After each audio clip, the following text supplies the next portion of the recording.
Hi everyone, let's get to the trimming video.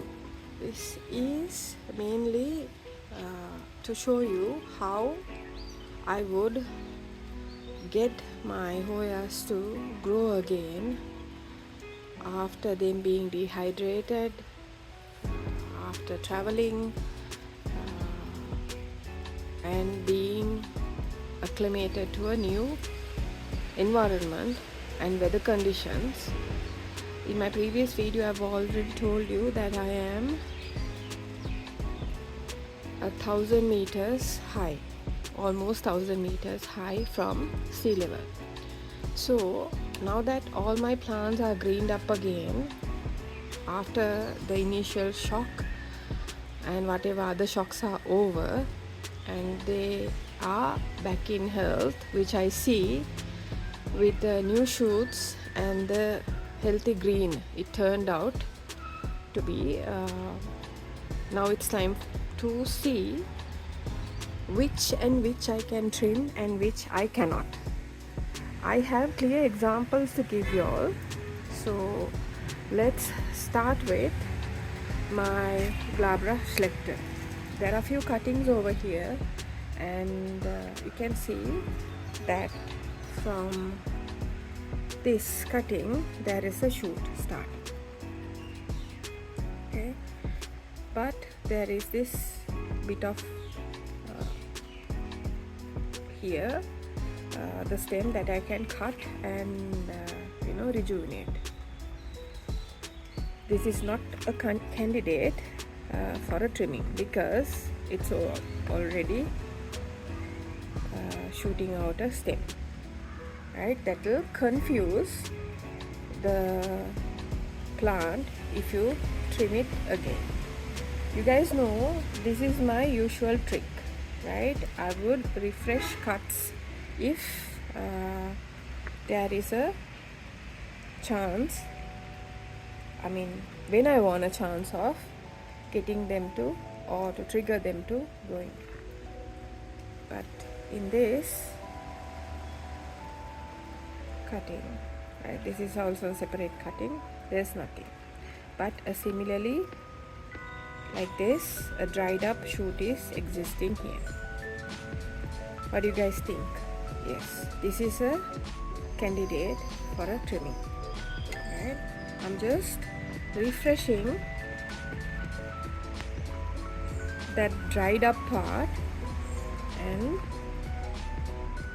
making a cut where it's fresh, so I can trigger them to grow again. At the start of the video itself, I've made it clear that you do not trim stems from where you have new shoots.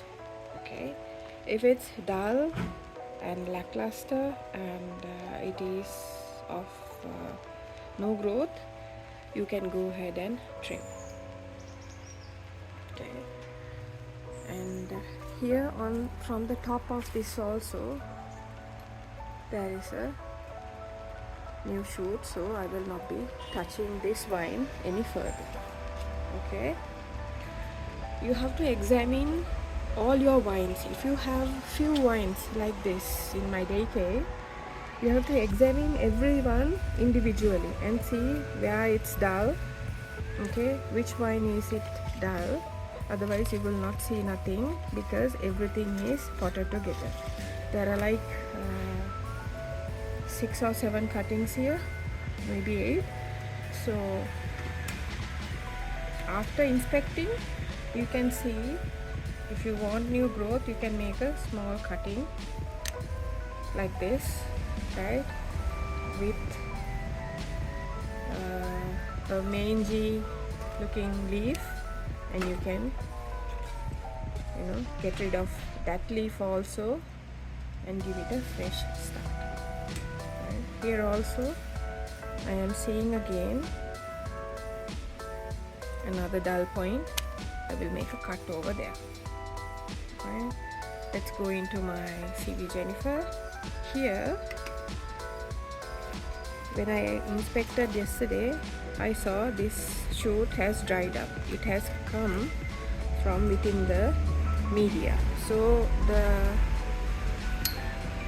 thing to do is to take it as down as possible, but I'll show you the insides are still fresh. The cut is not clean. Let me make that cut again. Okay, it has to be a clean cut, and then when you take it out, I'll show you here. You can see fresh stem here, right? Even if it gives a new shoot or not, since I have a lot, I just want to get rid of that for the aesthetic reasons. I will be retrellising all this. These are just currently propped up against the Omar pole. So here again with my Merillii, I am seeing one blunt stem over here which did not do a lot, and I took it off. So like that you can take off vines from anywhere that is blunt, but you have to examine the vine first and then decide. If there are several vines, you have to inspect all of them separately, and if this is one plant, it's okay to take off from anywhere because it's one plant. It will trigger the growth from somewhere. It will also not be from where you expect, but you will anyway get a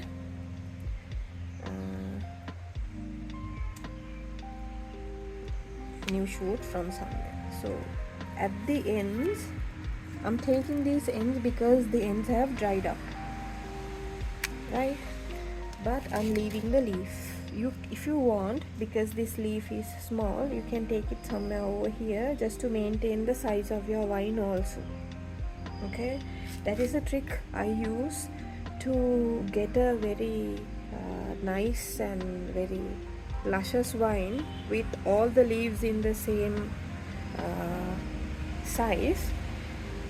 I will use that trick of taking off from some smaller leaves, so I can promote growth from somewhere here or somewhere here, wherever the vine wants to do it, and to get that glowing and very full again. You can see I have taken off my cover pots because it's raining continuously. Currently also it's raining, but I have I have the ability to just do the video because it's not too strong, it's just drizzling. So here this leaf broke, so what I would do is I would take off the broken part and would make it a bit more presentable, right? Taking off a leaf would not enable growth from anywhere, right? It's just a part of the leaf structure which will be cut off. So when it comes to my booty, I am seeing a lot of new growth. Okay. If it's not clear because of the shade, I'll touch it and show you. These are new stems, right? The leaves have not hardened up yet, and like that there are new stems from here. You can see from the color difference, those are light, which are new, and these are old, which are dark. So because there's a lot of growth again, I will not be taking off parts from the Hoya booty. On my Hoya canos on top, you can see that there are a lot of new shoots popping up, and then I'm showing you here, guys, the pinnacle reactivated. This was one of the oldest pinnacles, and this is the first time it's reactivating after it was potted onto this clay pot, right? You guys know clay wicks up all the water very quickly, so since the sun is not that high, I'm keeping this on top of my shelf these days. Let's get to the second layer, and here I am seeing a dull stem on my Hoya lambii or Hoya lambii. See, I just took it off. Right? It's dull and it's gone. Okay, so I can further take it down because this is a joint, and just refresh it because there is a decay in this vine. Right, so I will put the media back there, right, and leave it stable. Here I have taken off some time ago, but it did not trigger. Here again it has not triggered. Right, this vine has two bare stems. I am using these two vines as a prop to hold this big leaf inside the rack. So what I will do is I will take off a part from here as a trigger, okay, and I'll take off the short one also from over here and just take it off. Right, these you can actually repot and grow them, right, because these are perfectly healthy stems. Some people actually do this, but I don't. Right, one specimen is more than enough. So when I see the others, right, like my declined Hoya finlaysonii, there are few vines. So when I am seeing growth on that corner vine, I hope you can see there. Right, so I'm leaving that be, but here it's very dull. So same way I can trigger the growth by there are two vines here. One vine would be cut from here, and guys, I'm sorry if I can't focus, but I'm in no way of taking these plants out again. Right, so I'll get down a bit and show you up close. That's how I trimmed it, and you can see there are two more vines onto that far side. Right, it's like that. Even the repotted, right, this has been repotted for such a long time now, and even these have been repotted for a few weeks now, actually around 3 weeks. So I can actually trim them because they will trigger further growth after they acclimate themselves into the new the media and the clean surroundings again. Right. So my Hoya densifolia, it's very scraggly. I will not touch this for the moment because this is a very easy Hoya for me. Right, I don't need to trim. Right, but if I show you individually, you can see how bare the vine has got. Right, and this has not been repotted after my relocation.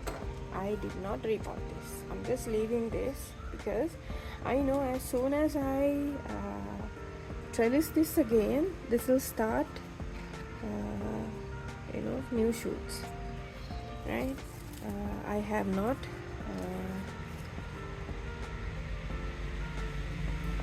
repotted or trimmed this for the longest time. So I don't know why actually. I mean, like, there's no clear reason that I wanna keep this without being trimmed, but it might be something in my mind which has not spoken to me yet. I just wanna leave this be until I trellis it again. So if I move this to a side a bit, I have a place to trim this.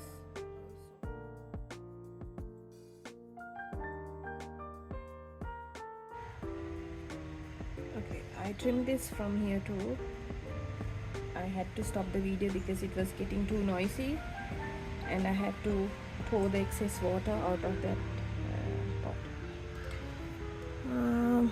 I can remove this pot also and leave this be because it's raining. Okay, and I'll put it back and keep this.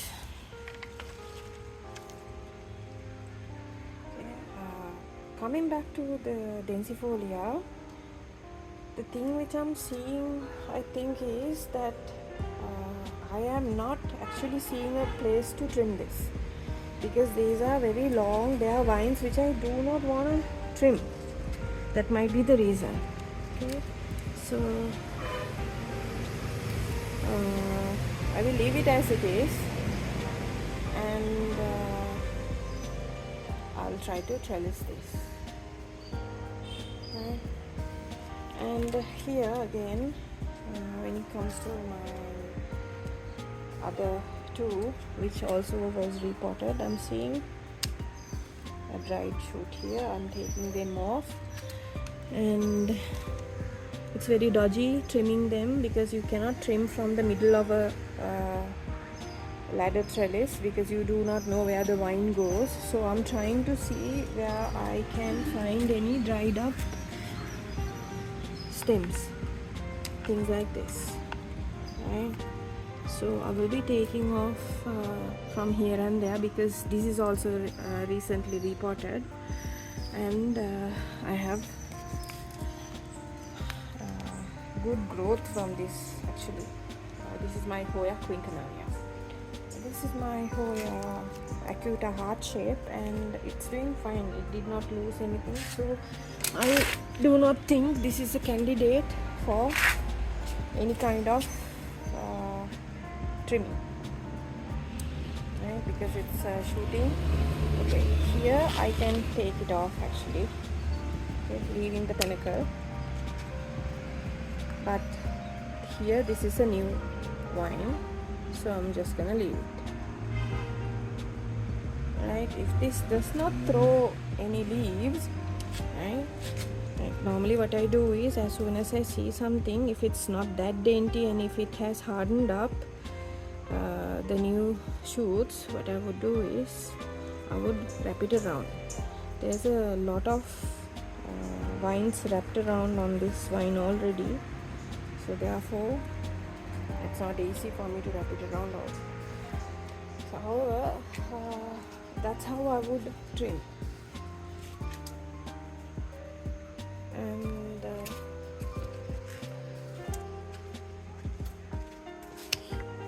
here is another.